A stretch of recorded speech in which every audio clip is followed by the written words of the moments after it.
So here we've got some rock work, and we've also got a couple of rock weirs up there, haven't you? Yes, this was a natural drainage line through all this country here, but it had channeled out everything all the way through.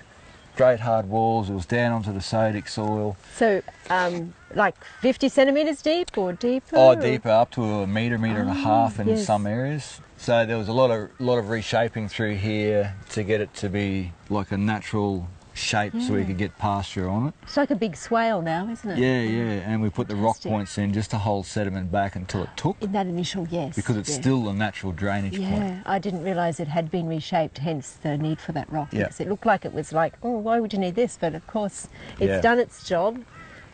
So and here's the rock chute. So this is the end of it, so the main disperser. So we've got different size rock and different areas, so there's actually dug in walls. Yep. So the cut-off trench under here, yeah, it is made all properly with the cut-off trenches. Yeah, and we put stages of like bigger rock, smaller rock, the bigger rocks in the cut-off trenches, the smaller rocks sits in there, so the bigger rock holds the small rock back. Oh yes, yes. And allows the water to... And this was all quite level, so the water will rise and natural. spill in different... Yeah. This was about 16 feet deep. I saw photos, and there's a fantastic photo of down there. It's just so deep. Yeah, really deep. So it curls around here, and that looks all safe and good.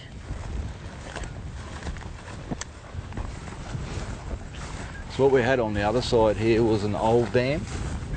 Oh, and again, yes. It previous to me was put in. This was actually a horse paddock in here. Is that where that wattle tree is now? Is that about the area? Yeah. So what I did, there was a big wall, dam wall and stuff there, but what it was constructed of was really good compactable material. Right. And I didn't want the water point so close to the creek.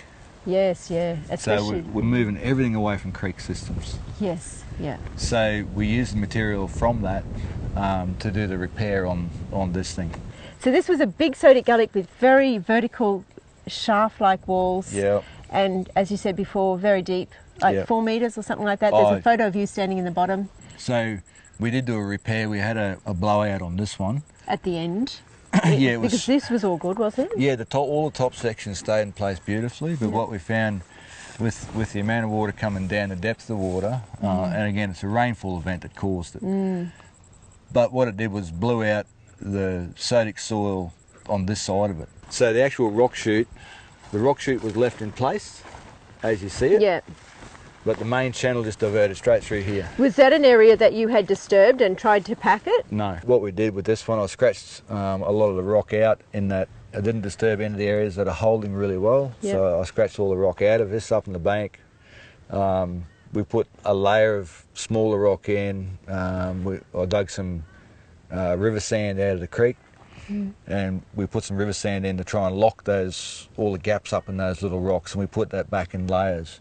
And then I scabbed some topsoil from on the other side of the fence and threw some topsoil in, because where there's topsoil, it's grass. Yes, and see the reclaimer's really quite prevalent down there, isn't it? Yeah.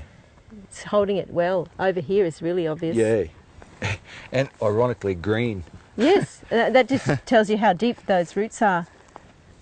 And you can see how they're holding on some of these slopes. Yeah, that roads. Slope, you've made that slope nice and gentle. Yeah, I've taken a little bit more off that. But what we've got to do now is our next project is to move the fence back off the creek on this, our last section to do. Yes. So the fence line will come back on above that heavier section of rock. So the fence line will come back on this side. So that'll be I'll do it, when I do that, I'll probably do a little bit of a reshape in there, and I've managed to scab some big rocks, so I might just chuck some big rocks in there to try and hold material from going in. Can we have a look at the drop? Because that'll be the slope where it starts increasing, is going to be where you will have another cut. Yeah, and that's the tunnelling, see? Yes. Without it being capped. Typical, yes, yeah. Or even when it is capped, if you finds a little way through, doesn't it? It's a good idea to move the fence. Yeah, oh, it really it's is. a lot of work, but it's necessary, I think, or else all this work could probably gradually just get undermined again. I think so. And you've got some topsoil there. Yeah, whatever topsoil. You can find. When we do some desilting through the next couple of years of management plans in our dams, we do some desilting. Yes. Well, that's topsoil in those dams that when we desilt, that's topsoil. So we'll use that to then do small repairs like this. We don't like going too close to the creek system with any type of works because I mean it's in that zone and you really don't want to disturb it too much. Yeah. But sometimes you kind of have to. Yes. You could put at the end a little silt trap, pretty leaky one, but you know, a gabion rock or a bit of brush or something. It'll help maybe hold some of this soil and build up that slope a little bit to a less gradient. So there is some topsoil still left in that rill on the top side of that. Oh yes, yeah, that. Yeah. So that's topsoil I've sort of left there in a rill. When we do move the fence, I've got soil there to actually do some sort of repair work. So it sounds like you're seeing these two rills.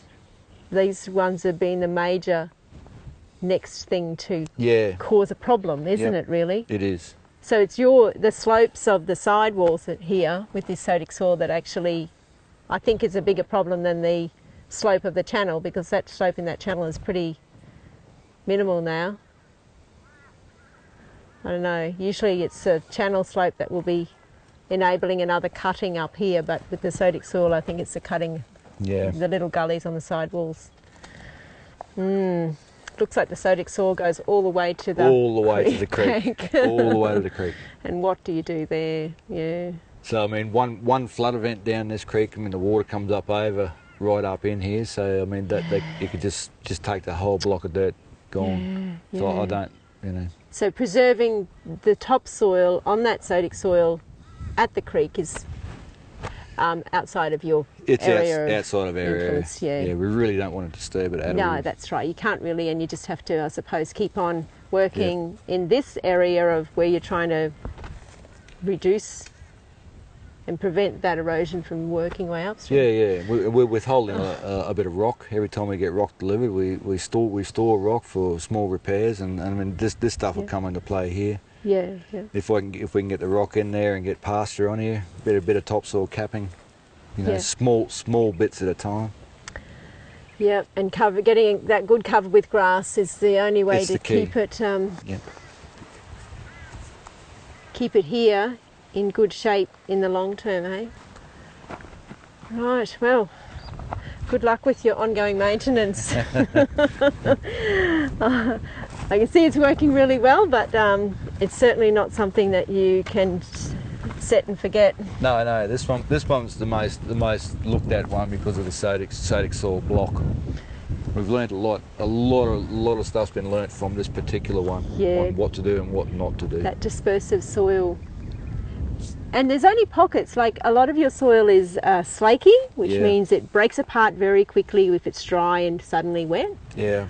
But it only seems to be pockets of this very difficult sodic soil. There's blocks of it, and they're not big, but where they are the problematic areas. It'd be interesting to get a really detailed soil map of your place. I don't think it's ever been done, but with all that sedimentary rock of different ages, it'd be very complicated.